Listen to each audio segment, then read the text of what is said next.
आज हम एस समरूपता के बारे में पढ़ेंगे। इसमें दिया गया है यदि दो त्रिभुजों की संगत भुजाएं अनुपातिक हो तो वे त्रिभुज समरूप होते हैं। हम जानते हैं कि त्रिभुज में क्या है, बहुभुज है, तो बहुभुज समरूप कब होगा? जब उसका संगत भुजा और संगत कोण क्या हो, बराबर हो। संगत भुजा समानुपाती हो और संगत कोण क्या हो, बराबर हो। यदि दो त्रिभुज है, यहाँ पे इसको ए मान लिए, इसको बी, इसको सी, इसको डी, इसको ई, इसको एफ। यहाँ संगत भुजाएं अनुपातिक है, इसका मतलब हुआ यदि हम इस भुजा को इसके संगत मानेंगे तो ए बी बटा डी ई इसका अनुपात, उसी तरह यह भुजा इसके समानुपाती है, सॉरी संगत है, तो ए सी बटा डी एफ बराबर उसी तरह यह इसके बी सी बटा ई एफ। यह हमें दिया गया।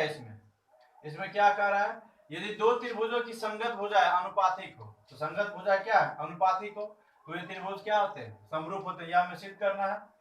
तो यह हमें दिया गया था। हम जानते हैं कि बहुभुज कब समरूप होता है, जब उसका संगत कोण और संगत कोण बराबर हो और संगत भुजा अनुपातिक हो। तो इसमें हमें भुजा अनुपातिक दिया गया, तो क्या सिद्ध करना है कि इसका संगत कोण क्या होगा, बराबर होगा।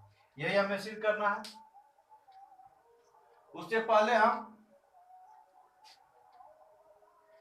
यह देख लेते हैं। मान लीजिए कि इस त्रिभुज में, दो त्रिभुज में यह कोण इसके बराबर है और यह कोण क्या है, इसके बराबर है। तब क्या होगा, यह कोण जो होगा निश्चित रूप से किस कोण के बराबर होगा, इस कोण के। यह कोण इसके बराबर और यह कोण इसके बराबर है। हम देख रहे हैं यदि हम इसको 50 माने और इसको हम यदि 70 मान लिया, यह कोण कितना निकलेगा, 60 डिग्री निकल गया। उसी तरह इसमें ए जो है इसके बराबर है 50 है और यहाँ 70 है, यह भी कितना हो जाएगा, 60 डिग्री। तो जब दो त्रिभुज में यदि दो कोण बराबर हो तो हम डायरेक्ट लिख सकते हैं कि ए समरूपता दो त्रिभुज क्या हो जाएगा, समरूप हो जाएगा। तब हम इस प्रमेय को सिद्ध करेंगे।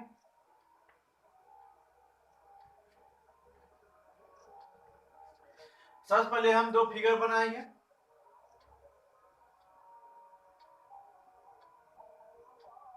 इसको हम ए बी और इसको सी, इसको डी ई एफ। उसके बाद हम स्टेप बाय स्टेप चलेंगे। तो पहला स्टेप में जो हमें दिया गया वह लेंगे और जो सिद्ध करना हुआ उसके बाद रचना। दिया हमें क्या दिया गया वह लिखेंगे। हमें दिया गया कि दो त्रिभुज है हमारे पास, जिसमें उसका भुजा क्या है, समानुपाती है।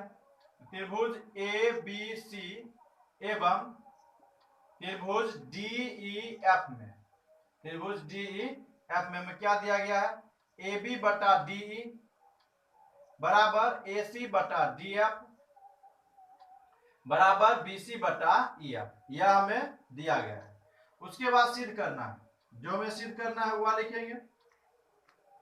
सिद्ध करना है, हमें क्या सिद्ध करना है, संगत कोण क्या होगा, बराबर होगा। कोण ए बराबर कोण डी, कोण बी बराबर कोण ई, कोण सी बराबर कोण एफ। उसके बाद रचना। तो जो हमें रचना यहाँ पे लिखना है, सबसे पहले हम उसको इसमें फिगर में करेंगे, उसके बाद यहाँ लिखेंगे। तो जो रचना हम एम लिए हैं वही रचना इसमें भी लेंगे। तो क्या था, डी ई पर एक बिंदु और डी एफ पर एक बिंदु, इसको हम पी मान लिए, इसको क्यू मान लिए, दोनों क्या किए, मिला दिए। और यह ऐसा है कि डीपी बराबर ए बी होगा और ए सी बराबर क्या होगा, डी क्यू। यही हम लिख रहे हैं। डी ई पर एक बिंदु P एवं डी एफ पर एक बिंदु Q इस प्रकार है कि dP AB के बराबर होगा और dQ AC के बराबर होगा। dP बराबर AB और उसके बाद dQ बराबर AC, तथा उसके बाद हम क्या किए, P और Q को मिला दिए, P को Q से मिला। इसको हम फर्स्ट स्टेप में मानते हैं। फर्स्ट स्टेप में हमें क्या करना है, जो दिया गया वह लिखेंगे, जो सिद्ध करना है वह लिखेंगे, और जो रचना की है वह हमें लिखना है फर्स्ट स्टेप में। उसके बाद सेकेंड स्टेप में हमें क्या करना है, या इसके बराबर हमें करना है, सॉरी पी क्यू समांतर ई एफ करना है। अब हम चूंकि दिया है, जो हमें दिया गया वही लिखेंगे।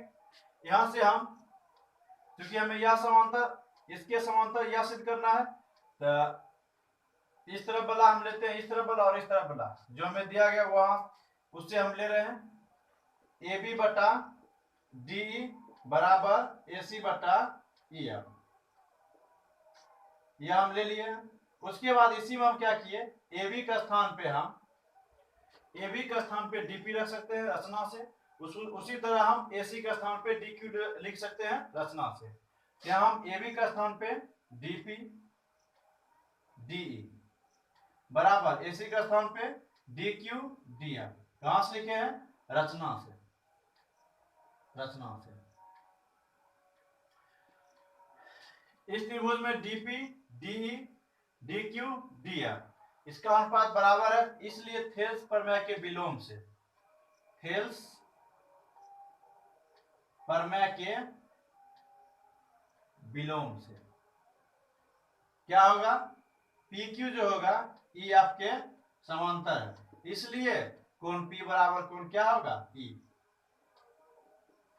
संगत कोण। इसको हम समीकरण 1 मान लेते हैं। अब फिर देख रहे हैं, पहला स्टेप हम क्या किए हैं, यह किए। उसके बाद दूसरा स्टेप में क्या करना है, PQ इसके समांतर करना है, उसके बाद यह कोण इसके बराबर हो जाएगा और यह कोण इसके बराबर हो जाएगा, हम एक ही कोण लिए। उसके बाद अगला स्टेप में है हमें DPQ और DEF यह त्रिभुज हमें समरूप करना है, इसको हम यहां से मिटा देते हैं। अब हम अगला स्टेप में क्या करेंगे, त्रिभुज DPQ और DEF इसको हमें समरूप करना है। अब त्रिभुज DPQ एवं त्रिभुज DEF से कोण D बराबर कोण क्या है, D है उभयनिष्ठ, जो कि है उभयनिष्ठ। उसके बाद कोण P बराबर कोण E, कोण P बराबर कोण E समीकरण 1 से, इसलिए AA समरूपता से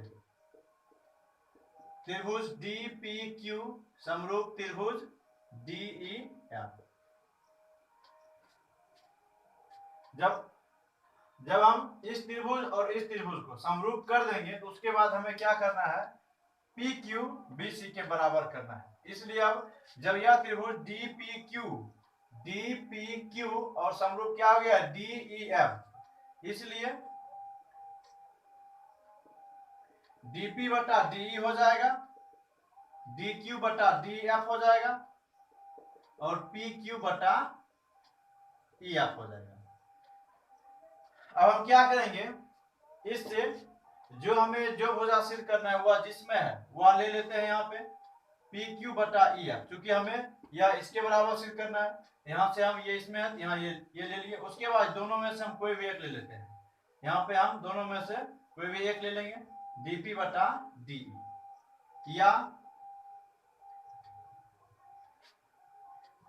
या PQ EF बराबर DP का स्थान पर हम क्या रख सकते हैं, DP का स्थान पे हम AB रख सकते हैं रचना से, AB बटा DE। इसको हम समीकरण 2 लिए, समीकरण 2 लिए। परंतु हमें दिया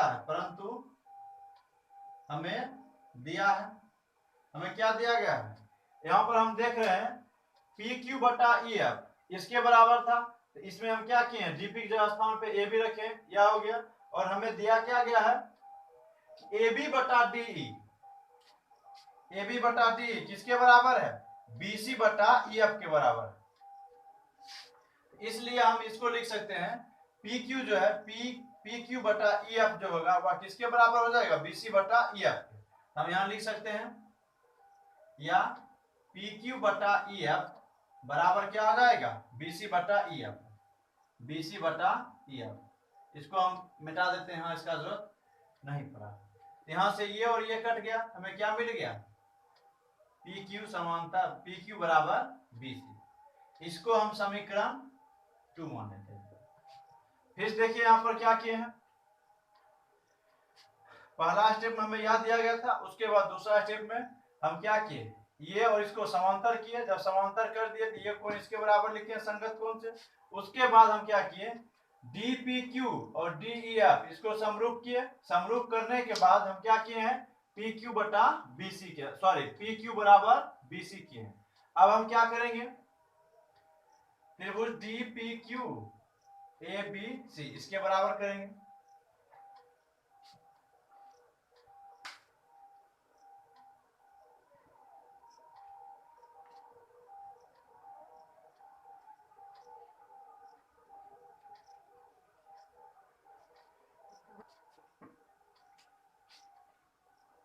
पुनः त्रिभुज ABC एवं त्रिभुज